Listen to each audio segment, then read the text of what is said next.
Tinanggap na ni lawyer at radio commentator Trixie Cruz Angeles ang appointment sa kanya na pangunahan ng Presidential Communications Operations Office o PCOO sa ilalim ng Marcos administration. Ito ang nauna ng inihayag ni incoming Executive Secretary Vic Rodriguez, bunsod ng kaalamang may nominasyon na maging Press Secretary si Cruz Angeles ni presumptive President Ferdinand Bongbong Marcos Jr.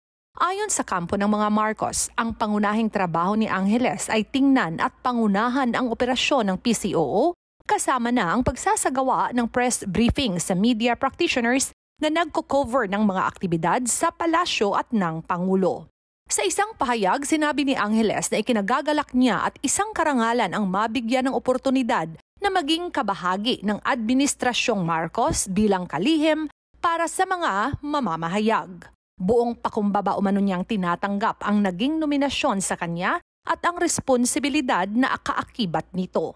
Sa isang pahayag na inilabas ng tanggapan ng kasalukuyang PCOO Secretary, sinabi ni PCOO Secretary at Presidential Spokesman Martin Andanar na bukas palad nilang tinatanggap ang nominasyon ni Angeles na pamunuan ng PCOO sa ilalim ng bagong administrasyon.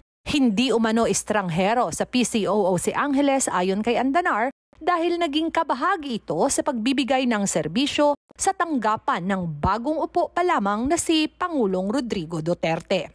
Sinabi pa ng kalihim na nakahanda na ang kanilang tanggapan para sa isang smooth transition.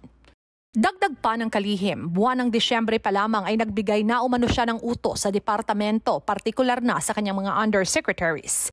Isang transition committee din ang binuo at gumugulong na ito simula noong Enero.